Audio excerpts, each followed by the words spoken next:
Okay, ഇന്നത്തെ ക്ലാസ്സിലേക്ക് എല്ലാവരെയും സ്വാഗതം ചെയ്യുന്നു. നിങ്ങളുടെ ഗ്രൂപ്പിലേക്ക് ഒരു ക്വസ്റ്റ്യൻ ഫോർവേഡ് ചെയ്തിരുന്നു.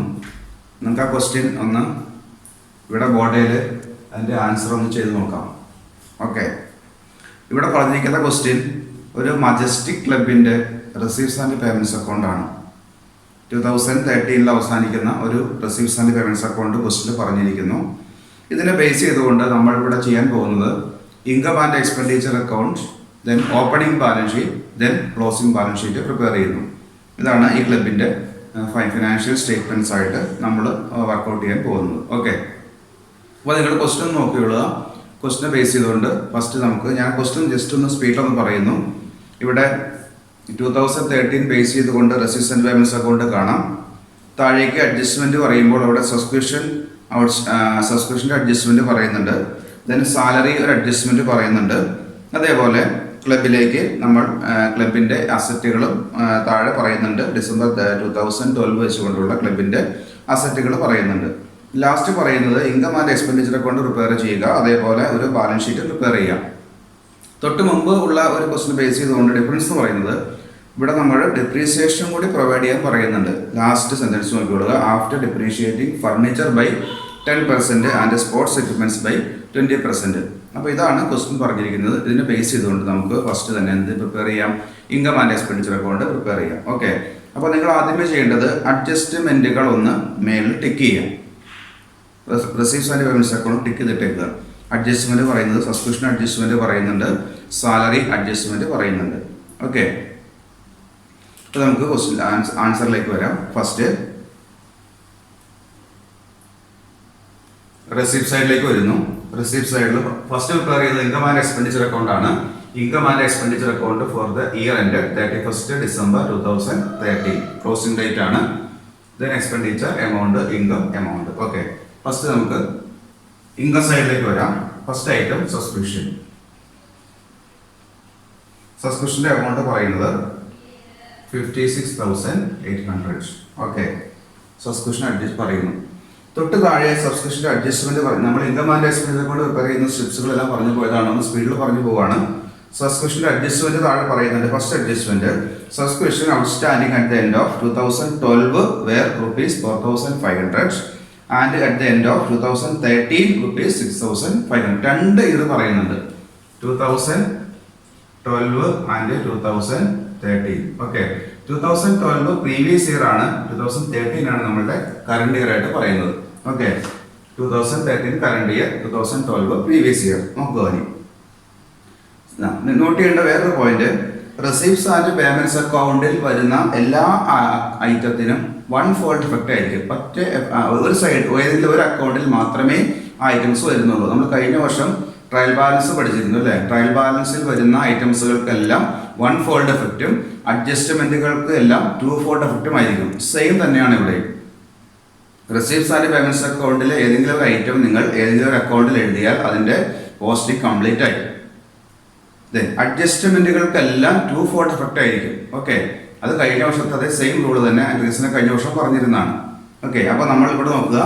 ഇപ്പോൾ സബ്സ്ക്രിപ്ഷൻ്റെ എമൗണ്ട് 56,800 ഇൻസൈഡിൽ എഴുതുന്നു. ദെൻ അഡ്ജസ്റ്റ്മെന്റ് പറയുന്നത് നമുക്ക് subscription outstanding at the end of 2012 ആണ്, കഴിഞ്ഞ വർഷത്തെയാണ്, പ്രീവിയസ് ഇയറിലെയാണ്. ഓക്കെ, പ്രീവിയസ് ഇയറിൽ നമ്മൾ എന്ത് ചെയ്യരുത്? ഈ അക്കൗണ്ടിൽ അഡ്ജസ്റ്റ് ചെയ്യണം. നമ്മൾ ഈ അക്കൗണ്ടിൽ കാണിക്കരുത് എന്ന് പറഞ്ഞാൽ ആ എമൗണ്ട് എന്ത് ചെയ്യണം? പ്രീവിയസ് ഇയർ ആയതുകൊണ്ട് ആ എമൗണ്ട് അല്ലെങ്കിൽ ആ ഐറ്റം എന്ത് ചെയ്യാം? ലെസ് ചെയ്യാം. കറക്റ്റ് അല്ലേ? പ്രീവിയസ് ഇയർ ആണ്. Okay, and at the end of 2013, at the end of 2013 നമ്മൾ 2013 അക്കൗണ്ട് വരയ്ക്കുന്നത്. കറണ്ട് ഇയർ 2013 ആണ് നമ്മളുടെ. അപ്പോൾ അതുകൊണ്ട് 2013 എമൗണ്ട് എന്ത് ചെയ്യാം? അത് ഈ വർഷം അക്കൗണ്ടിൽ അഡ്ജസ്റ്റ് ചെയ്യണം, ആഡ് ചെയ്യണം. ഓക്കെ, 2013 എമൗണ്ട് ആഡ് ചെയ്യുന്നു, 2012 എമൗണ്ട് എന്ത് ചെയ്യുന്നു? ലെസ് ചെയ്യുന്നു. ഓക്കെ, അപ്പോൾ എഴുതാം ആഡ് സബ്സ്ക്രിപ്ഷൻ ഫോർ 2013. 2013 എമൗണ്ട് പറയുന്നത് 6,500 less subscription relating to 2012. Okay, amount 4,500. Then amount 58,800. ഇതാണ് സബ്സ്ക്രിപ്ഷൻ്റെ അഡ്ജസ്റ്റ്മെന്റ് പറയുന്നത്. ഓക്കെ, നെക്സ്റ്റ് വൺ ഇൻട്രസ്റ്റ് താഴേക്ക് അഡ്ജസ്റ്റ്മെന്റ് പറയുന്നില്ല. ഇൻട്രസ്റ്റ് ഡയറക്റ്റ് അങ്ങ് എഴുതാം. Interest amount 400. നെക്സ്റ്റ് വൺ ഡൊണേഷൻ്റെ കേസ് നോക്കുക. ഡൊണേഷൻ ബ്രാക്കറ്റിൽ കാണാം, ജനറൽ നിന്ന് കാണാം അല്ലേ. അപ്പോൾ അത് ഡൊണേഷൻ ഫോർ ജനറൽ പർപ്പസ് ആണ്, നമുക്ക് എന്ത് വേണമെങ്കിലും യൂസ് ചെയ്യാം. ഓക്കെ, അപ്പോൾ ഇൻകമായിട്ട് തന്നെ റെക്കോർഡ് ചെയ്യാം. Donation amount 6000. തൊട്ട് താഴെ ഡൊണേഷൻ ഫോർ ബിൽഡിംഗ് പറയുന്നുണ്ട്. സ്പെഷ്യൽ പർപ്പസ് ആണ്, റെക്കോർഡ് ചെയ്യാൻ പാടില്ല. Okay, next one miscellaneous receipts, അല്ലറ ചില്ലറ റെസിപ്റ്റുകൾ. Okay, miscellaneous receipts 620. Then next one sale of grass amount 200. ഇത്രയും ഐറ്റംസുകളാണ് നമ്മളുടെ ഇൻകം സൈഡിൽ വരുന്നത്. സബ്സ്ക്രിപ്ഷൻ, ദെൻ അഡ്ജസ്റ്റ്മെന്റ് നടത്തിയിരിക്കുന്നു, interest, donation, miscellaneous, then sale of grass. Okay, next expense സൈഡിലേക്ക് വരാം. എക്സ്പെൻസ് സൈഡിലേക്ക് വരുമ്പോൾ അവിടെ ഫസ്റ്റ് വരുന്ന ഐറ്റം റെന്റ് ആണ്. റെന്റിന് അഡ്ജസ്റ്റ്മെന്റ് പറയുന്നില്ല. Rent 9500. Okay, next one salary. Salary എന്ന് പറയുന്ന ഐറ്റം അഡ്ജസ്റ്റ്മെന്റ് പറയുന്നുണ്ട്. സാലറി ഇൻസൈഡിൽ 25,000 ഇടുന്നു. എന്താ സാലറി അഡ്ജസ്റ്റ്മെന്റ് പറയുന്നത്? Salary outstanding at the end of 2012 and at the end of 2013. 2 വർഷവും ഔട്ട്സ്റ്റാൻഡിംഗ് ഉണ്ട്, പെൻഡിങ് ഉണ്ട്. ഓക്കെ, 2012 പ്രീവിയസ് ഇയറിലെ എമൗണ്ട്, കഴിഞ്ഞ വർഷത്തെ എമൗണ്ട് ആണ് 2012 എമൗണ്ട്. അത് നമുക്ക് ഈ വർഷം അക്കൗണ്ടിൽ ആഡ് ചെയ്യേണ്ട ആവശ്യമില്ല. എന്ത് ചെയ്യുക, കഴിഞ്ഞ വർഷത്തെ എമൗണ്ട് ലെസ് ചെയ്ത് കളയുക, കുറച്ച് കളയുക. ഓക്കെ, ഈ കറണ്ട് ഇയറിലെ 2013 എമൗണ്ട് അപ്പോൾ എന്ത് ചെയ്യണം, 2013 പെൻഡിംഗ് ഉള്ള എമൗണ്ട് ആഡ് ചെയ്യണം. ഓക്കെ, അപ്പോൾ അഡ്ജസ്റ്റ് ചെയ്യാം. Salary 25,000 add outstanding for 2013 amount 3,000, then 28,000, then less outstanding for 2012 amount 2,500 amount, last amount 25,500. Okay, next one item adjustment പറയുന്നില്ല. സൺട്രി എക്സ്പെൻസസ്, സൺട്രി എക്സ്പെൻസസിന്റെ amount 3,500. Okay, next one investment purchased. Investment ആണ്, asset ആണ്, record ചെയ്യരുത്. Next one newspaper amount 800. Next one sports equipments. Sports equipments asset അല്ലേ, record ചെയ്യേണ്ട ആവശ്യമില്ല. അതിന്റെ ബാക്കിലെ ഡേറ്റ് നോക്കുക, 30/6/13 എന്ന് പറഞ്ഞാൽ നമ്മൾ 6-ാം മാസമാണ് ഈ അസറ്റ് അല്ലെങ്കിൽ സ്പോർട്സ് എക്യുപ്മെന്റ്സ് വാങ്ങുന്നത്. ഞാൻ തൊട്ട് മുമ്പ് നിങ്ങളുടെ തിയറി എക്സ്പ്ലെയിൻ ചെയ്തപ്പോൾ പറഞ്ഞതിൽ ഒരു ചെറിയ ക്ലാരിഫിക്കേഷൻ ഉണ്ട്, ചെറിയ മിസ്റ്റേക്ക് ഉണ്ട്. നോക്കുക, നമ്മൾ താഴെ ക്ലിയർ ചെയ്യാണ്. താഴെ അഡ്ജസ്റ്റ്മെന്റിൽ പറഞ്ഞിരിക്കുന്ന ഐറ്റംസുകളാണ് നമ്മളുടെ പഴയ അസറ്റുകൾ എന്ന് പറയുന്നത്. ഈ റെസീപ്റ്റ്സ് ആൻഡ് പേയ്മെന്റ്സ് അക്കൗണ്ടിൽ ഏതെങ്കിലും അസറ്റോ ലയബിലിറ്റിയോ കാണുന്നുണ്ടെങ്കിൽ അത് ബിസിനസ്സിന് അല്ലെങ്കിൽ ബിസിനസ് ഈ വർഷം വാങ്ങിയതാണ്, അത് പുതിയ അസറ്റോ പുതിയ ലയബിലിറ്റിയോ ആയിരിക്കും. തൊട്ടുമ്പോൾ നമ്മൾ നേരെ റിവേഴ്സ് ആണ് പറഞ്ഞത്. ഒന്നുകൂടി പറയുന്നു, അഡ്ജസ്റ്റ്മെന്റിൽ പറയുന്ന ഐറ്റംസുകൾ ഉണ്ടെങ്കിൽ അത് ബിസിനസിന്റെ പഴയ അസറ്റുകളാണ്, ഓൾറെഡി ഉണ്ടായിരുന്ന അസറ്റുകളാണ് അഡ്ജസ്റ്റ്മെന്റിൽ പറയുന്ന അസറ്റുകൾ. എക്സാമ്പിൾ നമുക്ക് തേർഡ് അഡ്ജസ്റ്റ്മെന്റ് നോക്കിയേ. On 31st December 2012 the club had investment ₹15,000 furniture rupees എന്ന് പറഞ്ഞുകൊണ്ട് പറയുന്നുണ്ട് അല്ലേ. ഇതെല്ലാം ഓൾറെഡി ക്ലബിനുണ്ടായിരുന്ന അസറ്റുകളാണ്. ഇത് കൂടാതെ ക്ലബ്ബ് ഏതെങ്കിലും അസറ്റ് അല്ലെങ്കിൽ ലയബിലിറ്റി ഈ വർഷം പുതുതായിട്ട് വരുന്നുണ്ടെങ്കിൽ അത് ഈ റെസീപ്റ്റ്സ് ആൻഡ് പേയ്മെന്റ്സ് അക്കൗണ്ടിൽ വരുന്ന അസറ്റുകളായിരിക്കും. അങ്ങനെ വന്നൊരു അസറ്റാണ് സ്പോർട്സ് എക്യുപ്മെന്റ്സ്. അത് ജൂൺ മാസമാണ് വാങ്ങുന്നത്. ജൂൺ മാസം 30-ാം തീയതിയാണ് ആ സ്പോർട്സ് എക്യുപ്മെന്റ്സ് ഈ കറണ്ട് ഇയറിൽ വാങ്ങിയിരിക്കുന്നത്. ന്യൂ അസറ്റാണ്. ഓക്കെ, അതിന് ഡിപ്രീസിയേഷൻ താഴെ പറയുന്നുണ്ട്, അത് പിന്നീട് അഡ്ജസ്റ്റ് ചെയ്യാം. നോക്കുക, സ്പോർട്സ് എക്യുപ്മെന്റ്സ് അസറ്റ് ആയതുകൊണ്ട് എന്ത് ചെയ്യുന്നില്ല, റെക്കോർഡ് ചെയ്യുന്നില്ല. Okay, last balance carry down ഒന്നും റെക്കോർഡ് ചെയ്യുന്നില്ല. അപ്പോൾ നമ്മുടെ ആ റെസിസ്റ്റൻസ് അക്കൗണ്ടിൽ വരുന്ന ഐറ്റംസുകളെല്ലാം ഓൾറെഡി നമ്മൾ അഡ്ജസ്റ്റ് ചെയ്ത് കഴിഞ്ഞു. ഇതെല്ലാം നമ്മൾ നേരത്തെ കണ്ടുപോയ ഐറ്റംസുകൾ തന്നെയാണ്. ഇനി പുതുതായിട്ട് നമുക്ക് ഇതിനകത്തേക്ക് വരുന്ന ഒരു ഐറ്റം എന്ന് പറയുന്നത് ഡിപ്രീസിയേഷൻ ആണ്. ഡിപ്രീസിയേഷൻ്റെ ഐറ്റം അഡ്ജസ്റ്റ് ചെയ്യാൻ വിട്ടു പോകരുത്. Next one depreciation. ഓക്കെ, ഡിപ്രീസിയേഷൻ്റെ നോക്കാം. അഡ്ജസ്റ്റ്മെന്റ് എങ്ങനെയാണ്? ഡിപ്രീസിയേഷൻ ഏതാ പറഞ്ഞിരിക്കുന്നത്? Depreciation for furniture and depreciation for sports equipments last adjustment പറയുന്നുണ്ട്, അത് അഡ്ജസ്റ്റ് ചെയ്യാം. First one furniture. ഫർണിച്ചറിന്റെ എമൗണ്ട് 12,000 × 10/100. റേറ്റ് 10% അല്ലേ പറയുന്നത്. ഫർണിച്ചർ ബൈ 10% പറയുന്നുണ്ട്. Okay, 1200. Next one sports equipments പറയുന്നുണ്ടല്ലോ, അപ്പോൾ അത് എഴുതാം. Next item sports equipments. Sports equipments നമ്മൾ പറയുമ്പോൾ അവിടെ നോട്ട് ചെയ്യണം. നോക്കുക, തേർഡ് അഡീഷനിലേക്ക് വരാം. On 31st December 2012, the club had investment rupees 15,000, then furniture 12,000 and sports equipments 14,000. Already sports equipments ആയിട്ട് 40,000 ഉണ്ടായിരുന്നു. അതുകൂടാതെ ഈ വർഷം ജൂൺ ആയപ്പോൾ വീണ്ടും ഒരു 30,000 കൂടി സ്പോർട്സ് എക്യുപ്മെന്റ്സ് പർച്ചേസ് ചെയ്തു. അങ്ങനെ വന്നാൽ 2 അസറ്റിനും ഡിപ്രീസിയേഷൻ ചാർജ് ചെയ്യണം. 2 അസറ്റിനും ഡിപ്രീസിയേഷൻ്റെ എമൗണ്ട് ചാർജ് ചെയ്യണം. ഓൾറെഡി ഉണ്ടായിരുന്ന സ്പോർട്സ് എക്യുപ്മെന്റ്സിനും ചാർജ് ചെയ്യണം. അതേപോലെ ഈ വർഷം പുതുതായി വാങ്ങിയ സ്പോർട്സ് എക്യുപ്മെന്റ്സിനും ഡിപ്രീസിയേഷൻ എമൗണ്ട് ചാർജ് ചെയ്യണം. ഓക്കെ, അപ്പോൾ ചാർജ് ചെയ്യാം. First one sports equipments amount. പഴയ ഉണ്ടായിരുന്ന അസറ്റ് എന്ന് പറയുന്നത് 40,000 into 20/100 is equal to 8,000. Then അതുകൂടാതെ ഈ വർഷം വാങ്ങിയ സ്പോർട്സ് എക്യുപ്മെന്റ്സ് എത്രയാണ്? 30,000. 30,000 ഇൻറ്റു 20/100 ഇൻറ്റു 6/12. മനസ്സിലായോ? 30,000 ആണ് സ്പോർട്സ് എക്യുപ്മെന്റ്സ് ഈ വർഷം വാങ്ങിയത്. റേറ്റ് ഓഫ് ഡിപ്രീസിയേഷൻ സെയിം തന്നെയാണ്, 20% ആണ്. 20/100 ഇൻറ്റു 6/12 എന്തുകൊണ്ടാണ് വന്നത്? ഈ വർഷം അത് ജൂണിലാണ് വാങ്ങിയത്, അതുകൊണ്ടാണ്. അപ്പോൾ ജൂണിൽ വാങ്ങിയ അസറ്റ് ആണെങ്കിൽ ജൂൺ ടു ഡിസംബർ ആ 6 മാസം എമൗണ്ട് എന്ത് ചെയ്താൽ മതി? ജൂലൈ 1 മുതൽ ഡിസംബർ 31 വരെയുള്ള 6 months ഡിപ്രീസിയേഷൻ എമൗണ്ട് മാത്രമേ ചാർജ് ചെയ്യാൻ പാടുള്ളൂ. അതുകൊണ്ട് 6/12 എന്നുള്ള എമൗണ്ട് നമ്മൾ അഡ്ജസ്റ്റ് ചെയ്തത്. ഓക്കെ, അപ്പോൾ അതിൻ്റെ എമൗണ്ട് 3,000 വരും. ഇത് രണ്ടും കൂടി ഇവിടെ എഴുതിയിട്ട് ടോട്ടൽ എമൗണ്ട് ഇങ്ങോട്ട് എഴുതിയാൽ മതി. ഒരു സ്പേസ് ഇല്ലാത്തതുകൊണ്ടാണ് എമൗണ്ട് എഴുതിയത്. ഓക്കെ, ഇത്രയും ഐറ്റംസുകളാണ് നമ്മളുടെ അക്കൗണ്ട് വരുന്നത്. ടോട്ടൽ ചെയ്യുമ്പോൾ നമുക്ക് കിട്ടുന്ന എമൗണ്ട് 66,020. ദെൻ 66,000 നിങ്ങൾ ചെക്ക് ചെയ്യണം. 66,020. ഓക്കെ, നമ്മുടെ പഴയതുപോലെ തന്നെ ഇൻകം സൈഡ് ആയിരിക്കും കൂടുതൽ വരുന്നത്. ദെൻ എക്സ്പെൻസ് കുറവായിരിക്കും. അതുകൊണ്ട് എന്തായിരിക്കും? ബിസിനസ്സിന് സർപ്ലസ് ആയിരിക്കും. ഓക്കെ, അപ്പോൾ എഴുതാം surplus. Surplus is transferred to, എങ്ങോട്ടാണ് സർപ്ലസ് കൊണ്ടുപോകുന്നത്? Surplus is transferred to capital fund. Capital ഫണ്ടിലേക്ക് ആഡ് ചെയ്യണം സർപ്ലസ് ആണെങ്കിൽ. Okay, amount 14,520. ഇതാണ് ബിസിനസിൻ്റെ സർപ്ലസ് ആയിട്ട് പറയുന്ന എമൗണ്ട്. ഇതാണ് നമ്മളുടെ ഇൻകം ആൻഡ് എക്സ്പെൻഡിച്ചർ അക്കൗണ്ട്. ഇതിൽ പുതിയ ഐറ്റം എന്ന് പറയുന്നത് മാത്രമേ ഉള്ളൂ, ഡിപ്രീസിയേഷൻ മാത്രമേ ഉള്ളൂ. ബാക്കി നമ്മളെല്ലാം ഓൾറെഡി കണ്ടുപോയ ഐറ്റംസുകൾ തന്നെയാണ്. ഓക്കെ, അപ്പോൾ നിങ്ങൾ ബുക്കിലേക്ക് ഇത് ആൻസർ ചെയ്യുക. നെക്സ്റ്റ് നമ്മൾ പറയാൻ പോകുന്ന അക്കൗണ്ടാണ് balance sheet. Balance sheet prepare ചെയ്യുമ്പോൾ അവിടെ 2 ബാലൻസ് ഷീറ്റ് ഓപ്പൺ ചെയ്യണം. First one opening balance sheet and second one closing balance sheet. Next നമുക്ക് ഓപ്പണിംഗ് ബാലൻസ് ഷീറ്റ് പ്രിപ്പയർ ചെയ്യാം.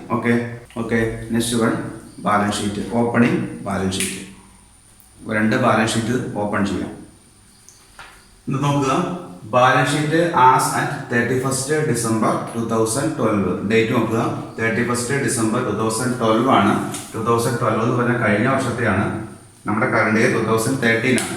അത് ഓപ്പണിംഗ് ബാലൻസ് ഷീറ്റ് ആയിരിക്കും. ബാലൻസ് ഷീറ്റിന്റെ സെയിം മോഡൽ തന്നെ, liability amount, asset amount. Okay, അപ്പോൾ നമുക്ക് ഇതിലേക്ക് ഏതെല്ലാം ഐറ്റംസുകൾ റെക്കോർഡ് ചെയ്യാം ഒന്ന് ചെക്ക് ചെയ്യാം. ഐറ്റംസുകൾ ക്വസ്റ്റിലേക്ക് വരിക. ഐറ്റംസുകൾ നമുക്ക് ഏതെല്ലാമാണ് നോക്കാം. First one opening balance sheet prepare ചെയ്യുമ്പോൾ അതിൽ വരുന്ന ഫസ്റ്റ് ഐറ്റം എന്ന് പറയുന്നത് റെസീപ്റ്റ്സ് ആൻഡ് പേയ്മെന്റ്സ് അക്കൗണ്ടിലെ ഓപ്പണിംഗ് ബാലൻസ് ആയിരിക്കും. Opening balance. Okay, opening balance. അപ്പോൾ നമ്മൾ opening balance income and expenditure account prepare ചെയ്തപ്പോൾ അവിടുന്ന് എക്സ്ക്ലൂഡ് ചെയ്തിരുന്നു അല്ലേ? ഫസ്റ്റ് അത് നമുക്ക് എഴുതാം. ഓപ്പണിംഗ് ബാലൻസ് ഫസ്റ്റ് ഐറ്റം കാണാം, balance brought out, that is cash എന്ന് തന്നെ എഴുതാം. ക്യാഷ് ഓപ്പണിംഗ് ബാലൻസ് റെസിപ്റ്റ് സൈഡിൽ കാണുന്ന ഫസ്റ്റ് ഐറ്റം 2,100. ആ ഒരു ഐറ്റം മാത്രമേ നമ്മളുടെ ആ അക്കൗണ്ടിൽ നിന്ന് ഓപ്പണിംഗ് ബാലൻസ് ഷീറ്റിലേക്ക് പോസ്റ്റ് ചെയ്യേണ്ട ഐറ്റം ഉള്ളൂ. ഓപ്പണിംഗ് ബാലൻസ് മാത്രം. ഓക്കെ, ഇനി താഴേക്ക് നമുക്ക് വേറെ ഏതെങ്കിലും അസറ്റുകളോ ലയബിലിറ്റികളോ ഉണ്ടെങ്കിൽ ആ ഐറ്റം അക്കൗണ്ടിലേക്ക് പോസ്റ്റ് ചെയ്യണം. നോക്കാം. First adjustment number 1, subscription outstanding at the end of 2012. 2012 subscription എടുത്ത് കിട്ടുവാനുള്ള എമൗണ്ട് 2012 കഴിഞ്ഞ വർഷത്തെ എമൗണ്ട്, പെൻഡിംഗ് ഉള്ള എമൗണ്ട് ഇപ്പോഴും കിട്ടിയിട്ടില്ല. സ്റ്റിൽ ഔട്ട്സ്റ്റാൻഡിംഗ് തന്നെയാണ്, ഇൻകം ആണത്. ഓക്കെ, എമൗണ്ട് എത്ര ഉണ്ടായിരുന്നു? 4,500. 2012 അല്ലേ കഴിഞ്ഞ വർഷത്തെ അല്ലേ, കഴിഞ്ഞ വർഷത്തെ ആയതുകൊണ്ട് നമ്മൾ ഈ ബാലൻസ് ഷീറ്റിൻ്റെ അകത്ത് ആ ഐറ്റം റെക്കോർഡ് ചെയ്യണം, കഴിഞ്ഞ വർഷത്തെ എമൗണ്ട് റെക്കോർഡ് ചെയ്യണം. ഓക്കെ, അപ്പോൾ ആ ഐറ്റം നമുക്ക് ഫസ്റ്റ് എഴുതാം. ഏതാണ്? Subscription outstanding for 2012. പ്രീവിയസ് ഇയറിലെ എമൗണ്ട് ആണ് 4500. കിട്ടുവാനുള്ള എമൗണ്ട് ആണ്, പ്രീവിയസ് ഇയറിലെ ആണ്, അസറ്റ് ആണ്, സബ്സ്ക്രിപ്ഷൻ ആണ്, ഇൻകം ആണ്, അതുകൊണ്ടാണ് അസറ്റ് ആയിട്ട് വന്നത്. ഏതാണ് income? Accrued income. Accrued income ആണത്, നമുക്ക് കിട്ടുവാനുള്ള ഇൻകം ആണ്, ഇതുവരെ കിട്ടിയിട്ടില്ല. അപ്പോൾ അസറ്റ് ആയിട്ട് തന്നെ എന്ത് ചെയ്യാം? റെക്കോർഡ് ചെയ്യാം. Okay, then next one. And at the end of 2013. 2013 subscription കിട്ടാനുണ്ട്. അത് ഈ അക്കൗണ്ട്, ഈ ബാലൻസ് ഷീറ്റിലല്ല വരുന്നത്, നമ്മുടെ ക്ലോസിംഗ് ബാലൻസ് ഷീറ്റ് റെക്കോർഡ് ചെയ്യേണ്ട ഐറ്റം ആണത് 6500. Next one, second one. Salary outstanding at the end of 2012. കണ്ടോ, salary outstanding at the end of 2012. 2012 salary ഇനത്തിലും എമൗണ്ട് പെൻഡിംഗ് ഉണ്ട്. കഴിഞ്ഞ വർഷത്തെ എമൗണ്ട് ഇപ്പോഴും കൊടുക്കാനുണ്ട്. സാലറി ഇനത്തിൽ എമൗണ്ട് പേ ചെയ്യാനുണ്ട്. എത്രയാണത്? 2500. Salary outstanding for 2012. എവിടെ റെക്കോർഡ് ചെയ്യണം? സാലറി ഔട്ട്സ്റ്റാൻഡിംഗ് ആണ്, ലയബിലിറ്റി സൈഡിൽ റെക്കോർഡ് ചെയ്യണം. ഔട്ട്സ്റ്റാൻഡിംഗ് സാലറി ആണ്. ഓക്കെ, അപ്പോൾ എഴുതാം സാലറി ഔട്ട്സ്റ്റാൻഡിംഗ് ഫോർ 2012. എത്രയാണ് എമൗണ്ട്? 2500. Okay, next one. അപ്പോൾ അതേപോലെ തന്നെ വീണ്ടും പറയുന്നു, salary outstanding at the end of 2013. 2013ലും സാലറി ഔട്ട്സ്റ്റാൻഡിംഗ് ഉണ്ട്, കറണ്ട് ഇയറിലും ഔട്ട്സ്റ്റാൻഡിംഗ് ഉണ്ട്. അത് ഈ ബാലൻസ് ഷീറ്റിലല്ല, ക്ലോസിംഗ് ബാലൻസ് ഷീറ്റ് റെക്കോർഡ് ചെയ്യാം. ഓക്കെ, അത് കഴിഞ്ഞു. Third one. On 31st December 2012. Date നോക്കി, on 31st December 2012. 2012 December 31st date വെച്ചോട്ട് നോക്കിയപ്പോൾ ആ ക്ലബിന് അല്ലെങ്കിൽ ആ ബിസിനസ്സിന് അസറ്റുകൾ ഉണ്ടായിരുന്നു. ഏതെല്ലാം അസറ്റുകൾ ഉണ്ടായിരുന്നത്? ഇൻവെസ്റ്റ്മെന്റ് ഉണ്ടായിരുന്നു, ഫർണിച്ചർ ഉണ്ടായിരുന്നു, സ്പോർട്സ് എക്യുപ്മെന്റ്സ് ഉണ്ടായിരുന്നു. കഴിഞ്ഞ വർഷത്തെ അസറ്റുകളാണ് ഇതെല്ലാം. കഴിഞ്ഞ വർഷത്തെ അസറ്റ് ആണെങ്കിൽ അത് ഈ വർഷവും ബിസിനസ്സിലുണ്ട്. അതൊന്നും നമ്മൾ എന്ത് ചെയ്തിട്ടില്ല? വിറ്റ് കളഞ്ഞിട്ടില്ല, സെല്ലാക്കിയിട്ടില്ല. ഓക്കെ, അപ്പോൾ കഴിഞ്ഞ വർഷത്തെ ബാലൻസ് ഷീറ്റ് വരയ്ക്കുമ്പോൾ ആ അസറ്റുകളെല്ലാം അക്കൗണ്ടിൽ റെക്കോർഡ് ചെയ്യണം. ഓക്കെ, അപ്പോൾ അസറ്റുകൾ എഴുതാം, ഓരോന്നായിട്ട് എഴുതാം. Investment amount 15,000. സ്പോർട്സ്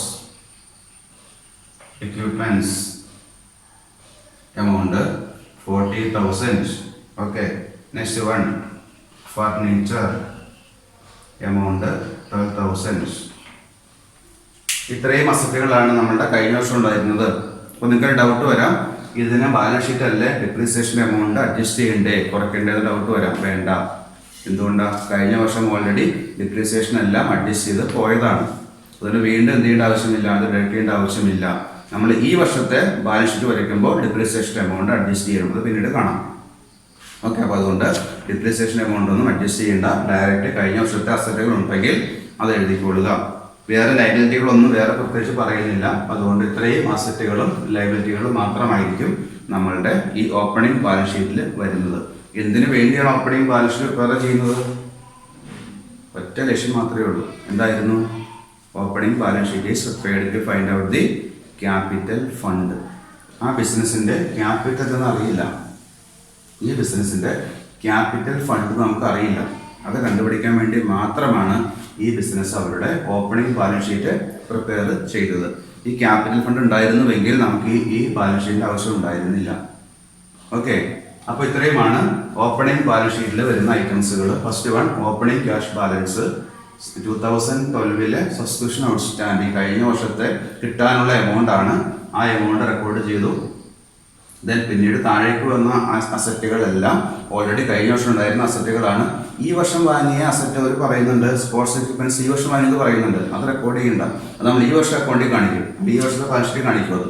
ഓക്കെ, കഴിഞ്ഞ വർഷത്തെ ബാലൻസ് ഷീറ്റ് പ്രിപ്പയർ ചെയ്യുമ്പോൾ ഈ ഐറ്റം വേണ്ട, കാരണം കഴിഞ്ഞ വർഷം ഈ സ്പോർട്സ് എക്യുപ്മെന്റ്സ് ഇല്ല അവിടെ, അതുകൊണ്ടാണ്. ഓക്കെ, താഴെ അസറ്റുകൾ എഴുതി. ലെഫ്റ്റ് സൈഡിലേക്ക് വന്നപ്പോൾ അവിടെ ഒരു സാലറി ഔട്ട്സ്റ്റാൻഡിംഗ്, കഴിഞ്ഞ വർഷത്തെ ഓൾറെഡി കൊടുക്കാണ്ടായിരുന്ന സാലറി ഇനത്തിൽ പേ ചെയ്യാനുള്ള എമൗണ്ട് ആണ്. ഔട്ട്സ്റ്റാൻഡിംഗ് എമൗണ്ട് 2500 റെക്കോർഡ് ചെയ്യുന്നു. ഓക്കെ, ഇത്രയും ഐറ്റംസുകളാണ് നമ്മളുടെ ഓപ്പണിംഗ് ബാലൻസ് ഷീറ്റ് റെക്കോർഡ് ചെയ്യേണ്ടത്. ദെൻ ടോട്ടൽ ചെയ്യാം.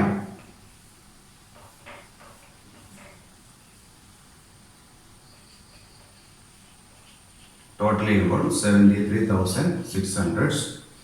അസറ്റ് സൈഡ് കൂടുതലായിരിക്കും, ലയബിലിറ്റി സൈഡിൽ ഡിഫറൻസ് എമൗണ്ട് വരും. ആ ഡിഫറൻസ് എമൗണ്ട് ആയിരിക്കും ഇവരുടെ എന്ത് ക്യാപിറ്റൽ ഫണ്ട്. Difference amount 71,100. ഇതാണ് ബിസിനസിൻ്റെ ക്യാപിറ്റൽ ഫണ്ട്. ഈ ക്യാപിറ്റൽ ഫണ്ട് നമ്മൾ എങ്ങോട്ട് കൊണ്ടുപോകും? ക്ലോസിംഗ് ബാലൻസ് ഷീറ്റിലേക്ക് ഇതിനെ കൊണ്ടുപോകും. ഓക്കെ, ഇതാണ് opening balance sheet. Okay, next നമുക്ക് എങ്ങോട്ട് പോകാം? Last one closing balance sheet. Okay, then next one closing balance sheet. നമുക്ക് ലാസ്റ്റ് ഒരു ക്ലോസിംഗ് ബാലൻസ് ഷീറ്റ് പ്രിപ്പയർ ചെയ്ത് ഇവിടെ നമുക്ക് സ്റ്റോപ്പ് ചെയ്യാം. ഓക്കെ, അപ്പോൾ ക്ലോസിംഗ് ബാലൻസ് ഷീറ്റ് പ്രിപ്പയർ ചെയ്യുമ്പോൾ അതെങ്ങനെയാണെന്നുള്ളതാണ് നമ്മൾ ഡിസ്കസ് ചെയ്യാൻ പോകുന്നത്. ദെൻ ഫസ്റ്റ് ബാലൻസ് ഷീറ്റിൻ്റെ ഒരു മോഡൽ കാണുന്നു. നോക്കുക, balance sheet as at 31 December 2013. കഴിഞ്ഞ ബാലൻസ് ഷീറ്റ് ഏതായിരുന്നു? 2012 ആയിരുന്നു. Okay, 31 December 2013. First item record ചെയ്യാലോ. ഫസ്റ്റ് ഐറ്റം അവിടെ വരുന്ന അസറ്റ് സൈഡിലേക്ക് വരാം. ഫസ്റ്റ് വരുന്ന ഐറ്റം ഏതായിരിക്കും? Closing cash balance. അപ്പോൾ അത് എഴുതാം, ക്ലോസിംഗ് ക്യാഷ് ബാലൻസ്. റെസിസ്റ്റൻസ് അക്കൗണ്ടിന്റെ പേയ്മെന്റ് സൈഡിൽ ലാസ്റ്റ് കാണുന്ന ഐറ്റം എമൗണ്ട് കാണാം, 27,320. Okay, next one. നെക്സ്റ്റ് വീണ്ടും പേയ്മെന്റ് സൈഡിലേക്ക് തന്നെ വരിക. റെക്കോർഡ് ചെയ്യാത്ത അസറ്റ് ഐറ്റംസ് വേറെ ഏതെങ്കിലും ഉണ്ടെങ്കിൽ അതെല്ലാം റെക്കോർഡ് ചെയ്യാം. റെസീപ്റ്റ്സ് ആൻഡ് പേയ്മെന്റ്സ് അക്കൗണ്ടിൽ വന്നിരിക്കുന്ന ഐറ്റംസിനെല്ലാം 1/4 ഇഫക്റ്റ് ആയിരിക്കും. ഏതെങ്കിലും ഒരു അക്കൗണ്ടിൽ മാത്രമേ ഐറ്റംസ് വരികയുള്ളൂ. ഓക്കെ, നമുക്ക് ചെക്ക് ചെയ്യാം ഫുള്ളും. റെന്റ് റെക്കോർഡ് ചെയ്ത് പോയതാണ്, സാലറി റെക്കോർഡ് ചെയ്തു, സൺഡേ എക്സ്പെൻസ് റെക്കോർഡ് ചെയ്തു, ഇൻവെസ്റ്റ്മെന്റ് പർച്ചേസ് റെക്കോർഡ് ചെയ്തിട്ടില്ല. ശരിയല്ലേ? ഇൻവെസ്റ്റ്മെന്റ് പർച്ചേസ് നമ്മൾ ഇതുവരെ എങ്ങും റെക്കോർഡ് ചെയ്തില്ല. അപ്പോൾ ഐറ്റം എഴുതാലോ. എഴുതാം, ഇൻവെസ്റ്റ്മെന്റ് അസറ്റ് ആയിട്ട് തന്നെ കാണിക്കാം, 25,000. അപ്പോൾ ഇൻവെസ്റ്റ്മെന്റ് നമ്മൾ റെക്കോർഡ് ചെയ്യുമ്പോൾ ഇൻവെസ്റ്റ്മെന്റിന്റെ എമൗണ്ട് 25,000 പറയുന്നുണ്ട്. താഴേക്ക് വരുമ്പോൾ അവിടെ നമ്മുടെ അഡ്ജസ്റ്റ്മെന്റ് നോക്കിയേ. തേർഡ് അഡ്ജസ്റ്റ്മെന്റ് പറയുന്നുണ്ട്, on 31 December 2012 the club had investment ₹15,000. വളരെ ഇമ്പോർട്ടൻറ്റ് പോയിന്റ് ആണ്. അഡ്ജസ്റ്റ്മെന്റ് പറഞ്ഞു, അഡ്ജസ്റ്റ്മെന്റ് വരുന്നുണ്ടെങ്കിൽ ടിക്ക് ചെയ്തിടണം, കാരണം അല്ലെങ്കിൽ പിന്നീട് നമ്മൾ വിട്ടുപോകും. ഓക്കെ, അപ്പോൾ 31 ഡിസംബർ 2012 ക്ലബിന് ഇൻവെസ്റ്റ്മെന്റ് ഇനത്തിൽ ഒരു 15,000 രൂപ ഉണ്ടായിരുന്നു. അത് കൂടാതെ പുതുതായിട്ട് വീണ്ടും ക്ലബ്ബ് ഇൻവെസ്റ്റ് ചെയ്ത എമൗണ്ട് ആണ് ഇപ്പോൾ തന്നിരിക്കുന്ന ഈ 25,000 എന്ന് പറഞ്ഞിരിക്കുന്ന എമൗണ്ട്. ക്ലിയർ ആയില്ലേ? ഓൾറെഡി നേരത്തെ തന്നെ ക്ലബിന് ഒരു 15,000 രൂപയുടെ ഇൻവെസ്റ്റ്മെന്റ് ഉണ്ടായിരുന്നു. അതാണ് അഡ്ജസ്റ്റ്മെന്റ് പറഞ്ഞിരിക്കുന്ന ഐറ്റം. അതുകൂടാതെ ക്ലബ്ബ് ഈ വർഷം പുതുതായിട്ട് വീണ്ടും കുറച്ച് ഇൻവെസ്റ്റ്മെന്റ് കൂടി നടത്തിയിരിക്കുന്നു. അതാണ് റെസീപ്റ്റ്സ് ആൻഡ് പേയ്മെന്റ്സ് അക്കൗണ്ടിൽ കാണുന്ന ആ റൈറ്റ് സൈഡിൽ കാണുന്ന 25,000 എന്ന് പറഞ്ഞിരിക്കുന്നത്. അപ്പോൾ അതുകൊണ്ട് എന്ത് ചെയ്യാം? ആ രണ്ട് എമൗണ്ടും ഇൻവെസ്റ്റ്മെന്റ് തന്നെയാണ്, നമ്മളുടെ അക്കൗണ്ടിൽ റെക്കോർഡ് ചെയ്യണം. രണ്ട് ഐറ്റവും റെക്കോർഡ് ചെയ്യണം. ഓക്കെ, അപ്പോൾ ഇൻവെസ്റ്റ്മെന്റിന്റെ എമൗണ്ട് 25,000 എഴുതാം. 25,000 സൈഡിൽ എഴുതുക, പ്ലസ് ഓൾറെഡി ഉണ്ടായിരുന്ന എമൗണ്ട്. ആ എമൗണ്ട് ആഡ് ചെയ്ത് നമുക്ക് ഔട്ടർ കോളത്തിലേക്ക് എമൗണ്ട് എഴുതാം. എമൗണ്ട് 40,000. നോക്കുക, ഓൾറെഡി ഇൻവെസ്റ്റ്മെന്റ് ഇനത്തിൽ 15,000 രൂപ ഉണ്ടായിരുന്നു. അത് കൂടാതെ ഈ വർഷം പുതുതായിട്ട് ഇൻവെസ്റ്റ്മെന്റ് നടത്തിയ എമൗണ്ട് ആണ് 25,000. രണ്ടും കൂടി ആഡ് ചെയ്ത് 40,000 ആണ് റെക്കോർഡ് ചെയ്തിരിക്കുന്നത്. ക്ലിയർ അല്ലേ? Okay, next one. News paper record ചെയ്ത് പോയതാണ്. പിന്നെയുള്ള ഐറ്റം ഏതാണ്? സ്പോർട്സ് എക്യുപ്മെന്റ്സ് റെക്കോർഡ് ചെയ്യണം. അസറ്റ് ആണ് സ്പോർട്സ് എക്യുപ്മെന്റ്സ്. ഓക്കെ, ഈ സ്പോർട്സ് എക്യുപ്മെന്റ്സ് റെക്കോർഡ് ചെയ്യുമ്പോൾ നിങ്ങൾക്ക് വരാവുന്ന ഒരു ഡൗട്ട് ഞാൻ പറയാം. സ്പോർട്സ് എക്യുപ്മെന്റ്സ് എന്ന് പറഞ്ഞുകൊണ്ട് നമുക്ക് അഡ്ജസ്റ്റ്മെന്റിൽ താഴെ പറയുന്നുണ്ട് 40,000 രൂപ പറയുന്നുണ്ട്. ശരിയല്ലേ? ആ 40,000 രൂപ നമ്മൾ already opening balance sheet record ചെയ്തതാണ്. ഓപ്പണിംഗ് ബാലൻസ് ഷീറ്റിൽ ആ എമൗണ്ട് റെക്കോർഡ് ചെയ്ത് പോയി. അപ്പോൾ അതുകൊണ്ട് ഇനി വീണ്ടും ഈ ബാലൻസ് ഷീറ്റ് റെക്കോർഡ് ചെയ്യേണ്ട ആവശ്യമുണ്ടോ എന്ന് ഡൗട്ട് വരാം. ക്ലിയർ അല്ലേ? ഞാൻ പറയുന്നു, ആ ഐറ്റം റെക്കോർഡ് ചെയ്യണം. എന്താ റീസൺ? നമ്മൾ സ്പോർട്സ് എക്യുപ്മെന്റ്സ് കഴിഞ്ഞ വർഷം നമുക്ക് ഉണ്ടായിരുന്നതാണെങ്കിൽ, അസറ്റ് കഴിഞ്ഞ വർഷം ഉണ്ടായിരുന്ന അസറ്റ് ആണെങ്കിൽ കഴിഞ്ഞ വർഷം ബാലൻസ് ഷീറ്റ് റെക്കോർഡ് ചെയ്തു. ഇനി ഈ വർഷവും ആ അസറ്റ് നമ്മളുടെ ബുക്ക് അല്ലെങ്കിൽ ബിസിനസ്സിലുണ്ടെങ്കിൽ ഈ വർഷവും ബാലൻസ് ഷീറ്റിൽ ആ ഐറ്റം റെക്കോർഡ് ചെയ്യണം. കാരണം ബിസിനസ് കണ്ടിന്യൂ ചെയ്യാണ്. സ്പോർട്സ് എക്യുപ്മെന്റ്സ് ഓൾറെഡി നമ്മൾ വിറ്റ് കളഞ്ഞിരുന്നുവെങ്കിൽ റെക്കോർഡ് ചെയ്യേണ്ടായിരുന്നു. പക്ഷേ ഇനി എത്ര വർഷം നമ്മുടെ ബിസിനസ്സിൽ ആ അസറ്റ് ഉണ്ടോ അല്ലെങ്കിൽ സ്പോർട്സ് എക്യുപ്മെന്റ്സ് ഉണ്ടോ അത്രയും ആ വർഷങ്ങളിലെല്ലാം ബാലൻസ് ഷീറ്റ് പ്രിപ്പയർ ചെയ്യുമ്പോൾ ഈ അസറ്റുകൾ റെക്കോർഡ് ചെയ്യണം. അത് സ്പോർട്സ് എക്യുപ്മെന്റ്സ് അല്ല, ഫർണിച്ചർ ആണെങ്കിലും ബിൽഡിംഗ് ആണെങ്കിലും ഏത് അസറ്റുകളാണെങ്കിലും പ്രീവിയസ് ഇയറിലെയോ അല്ലെങ്കിൽ അതിനു മുമ്പത്തെ വർഷത്തെയോ അസറ്റുകൾ ബിസിനസ്സിൽ ഉണ്ട് എങ്കിൽ ആ അസറ്റുകൾ ഏത് വർഷം ബാലൻസ് ഷീറ്റ് പ്രിപ്പയർ ചെയ്താലും ബിസിനസ്സിൽ അസറ്റ് ഉണ്ടെങ്കിൽ അത് റെക്കോർഡ് ചെയ്യണം. ഡിപ്രീസിയേഷൻ്റെ എമൗണ്ടും ചാർജ് ചെയ്യണം. അത് പഴയ അസറ്റ് ആണെങ്കിലും പുതിയ ഈ വർഷം വാങ്ങിയ അസറ്റ് ആണെങ്കിലും രണ്ട് അസറ്റിന് എന്ത് ചാർജ് ചെയ്യണം? ഡിപ്രീസിയേഷൻ ചാർജ് ചെയ്യണം. കാരണം ബിസിനസ്സിൻ്റെ നമ്മൾ ഫസ്റ്റ് ഇയറിൽ നമ്മൾ ബിസിനസ്സിൻ്റെ റൂൾ പഠിച്ചിരുന്നു. ബിസിനസ് എന്ത് ചെയ്യാണ്? Business will continue for A long period of time അല്ലേ? ഒരുപാട് വർഷങ്ങൾ ബിസിനസ് കണ്ടിന്യൂ ചെയ്യുന്നുണ്ട്. അപ്പോൾ നമ്മൾ ഓരോ വർഷവും നമ്മൾ അക്കൗണ്ട് പ്രിപ്പയർ ചെയ്യുന്നുണ്ട്. അക്കൗണ്ട് പ്രിപ്പയർ ചെയ്യുമ്പോൾ ബിസിനസ്സിൻ്റെ ആ ബാലൻസ് ഷീറ്റിലേക്ക് നമ്മളുടെ അസറ്റുകളെല്ലാം റെക്കോർഡ് ചെയ്തിരിക്കണം, കമ്പൽസറി ആണ്. അപ്പോൾ സ്പോർട്സ് എക്യുപ്മെന്റ്സ് നമുക്ക് ഓൾറെഡി ഉണ്ടായിരുന്ന എമൗണ്ട് എത്രയാണ്? 40,000 ഉണ്ടായിരുന്നു. അതുകൂടാതെ ഈ വർഷം നമ്മൾ വീണ്ടും വാങ്ങിയ അസറ്റ് എത്രയാണ്? 30,000. അപ്പോൾ ടോട്ടൽ എമൗണ്ട് എത്രയാണ്? 70,000 ആണ് സ്പോർട്സ് എക്യുപ്മെന്റ്സ് ആയിട്ട് ബിസിനസ്സിന് ഇപ്പോൾ നിലവിൽ ഉള്ളത്. ദെൻ പിന്നീട് പറയുന്നുണ്ട് സ്പോർട്സ് എക്യുപ്മെന്റ്സ് എന്ത് ചാർജ് ചെയ്യാൻ പറയുന്നുണ്ട്? ഡിപ്രീസിയേഷൻ ചാർജ് ചെയ്യാൻ പറയുന്നുണ്ട്. അപ്പോൾ എന്ത് ചെയ്യണം? ലെസ് ഡിപ്രീസിയേഷൻ്റെ എമൗണ്ട് നമ്മൾ ഓൾറെഡി കാൽക്കുലേറ്റ് ചെയ്തതാണ്. ഡിപ്രീസിയേഷൻ വരുന്നത് മൊത്തം ഡിപ്രീസിയേഷൻ വരുന്നത് 11,000 ആണ്. അത് മൈനസ് ചെയ്യുമ്പോൾ കിട്ടുന്ന എമൗണ്ട് 59,000. അപ്പോൾ സ്പോർട്സ് എക്യുപ്മെന്റ്സിന്റെ കേസ് വളരെ ശ്രദ്ധിക്കണം. സ്പോർട്സ് എക്യുപ്മെന്റ്സ് ഓൾഡ് സ്പോർട്സ് എക്യുപ്മെന്റും ഉണ്ട്, ഈ വർഷം വാങ്ങിയ ന്യൂ സ്പോർട്സ് എക്യുപ്മെന്റ്സും വരുന്നുണ്ട്. രണ്ട് അസറ്റും ബുക്കിൽ ക്ലോസിംഗ് ബാലൻസ് ഷീറ്റ് റെക്കോർഡ് ചെയ്യണം. ഡിപ്രീസിയേഷൻ ഉണ്ടെങ്കിൽ ആ ഡിപ്രീസിയേഷൻ്റെ എമൗണ്ട് മൈനസ് ചെയ്യണം. Total amount 59,000. Okay. Then last one balancing carry down already record ചെയ്ത് പോയി, ക്യാഷ് എഴുതിയിട്ടുണ്ട്. ഇനി താഴെ അഡ്ജസ്റ്റ്മെന്റിലേക്ക് വരാം. Subscription outstanding at the end of 2012 4,500 എഴുതി പോയതാണ്. And at the end of 2013 subscription at the end of 2013 ഈ വർഷം സബ്സ്ക്രിപ്ഷൻ എമൗണ്ട് ആണ് റെക്കോർഡ് ചെയ്യണം. Subscription outstanding for 2013 amount 6,500. Okay. അതേപോലെ next adjustment salary outstanding at the end of 2012 salary outstanding at the end of 2012 amount ആണ് salary outstanding. അത് നമ്മൾ already record ചെയ്ത് പോയതാണ്. ദെൻ 2013 ഈ വർഷത്തെ പെൻഡിംഗ് ഉള്ള എമൗണ്ട് റെക്കോർഡ് ചെയ്യുക. Salary outstanding for 2013 amount 3,000. Then next one last addition നോക്കുക. On 31st December 2012 the club had investment rupees 15,000. Investment നമ്മൾ ഓൾറെഡി റെക്കോർഡ് ചെയ്ത് പോയി. ദെൻ പിന്നെ പറയുന്നു ഫർണിച്ചർ rupees 12,000 എഴുതിയിട്ടല്ലോ. ഫർണിച്ചർ പഴയ ഫർണിച്ചർ ആണ്, ആ ഐറ്റം റെക്കോർഡ് ചെയ്യണം. ഫർണിച്ചർ 12,000. എന്ത് പറയുന്നുണ്ട് ഫർണിച്ചറിന്? ലെസ് ഡിപ്രീസിയേഷൻ പറയുന്നുണ്ട്. 1,200 10% ആണ്. Furniture less depreciation amount 10,800. And sports equipments already record ചെയ്ത് പോയി, വീണ്ടും റെക്കോർഡ് ചെയ്യേണ്ട ആവശ്യമില്ല. ഇത്രയും ഐറ്റംസുകളാണ് അസറ്റ് സൈഡിൽ വരുന്നത്. ദെൻ പിന്നീട് ലെഫ്റ്റ് സൈഡിലേക്ക് വരാം, ലയബിലിറ്റി സൈഡിലേക്ക് വരാം. ലയബിലിറ്റി സൈഡിൽ ഫസ്റ്റ് ഐറ്റം എഴുതി സാലറി ഔട്ട്സ്റ്റാൻഡിംഗ് 2013 എന്നുള്ള എമൗണ്ട് എഴുതിയിട്ടുണ്ട്. നെക്സ്റ്റ് നോക്ക്. ബാലൻസ് ലെഫ്റ്റ് സൈഡിലേക്ക് വരുമ്പോൾ അവിടെ ബാലൻസ് ബ്രോട്ട് ഡൗൺ റെക്കോർഡ് ചെയ്തു, സബ്സ്ക്രിപ്ഷൻ എമൗണ്ട് റെക്കോർഡ് ചെയ്തു, ഇൻട്രസ്റ്റ് റെക്കോർഡ് ചെയ്തു, donation general purpose donation record ചെയ്ത് പോയതാണ്. Next one donation for building fund എഴുതിയിട്ടില്ല, ആ ഐറ്റം നമുക്ക് എഴുതാം. Donation for building amount 55,000. ഞാൻ കഴിഞ്ഞ ക്ലാസ്സിൽ പറഞ്ഞിരുന്നു നമുക്ക് ഇതേപോലെ കിട്ടുന്ന ഡൊണേഷൻ സ്പെഷ്യൽ പർപ്പസിന് വേണ്ടി കിട്ടുന്ന ഡൊണേഷൻസ് എല്ലാം ബിസിനസിന്റെ അസറ്റ് അല്ല, ലയബിലിറ്റി ആയിരിക്കും. ഡൊണേഷൻ ആണെങ്കിലും ഗ്രാൻഡ് ആണെങ്കിലും അതേപോലെ ലെഗസി ഇതേപോലെ വരുന്ന ഏത് ഐറ്റംസ് കിട്ടിയാലും അതെല്ലാം ബിസിനസിന്റെ ലയബിലിറ്റി സൈഡ് റെക്കോർഡ് ചെയ്യണം. കാരണം അത് സ്പെഷ്യൽ പർപ്പസിന് വേണ്ടി മാത്രമുള്ള ഫണ്ടാണ്, വേറെ നമുക്ക് യൂസ് ചെയ്യാൻ പാടില്ല വേറെ ഒന്നിനും.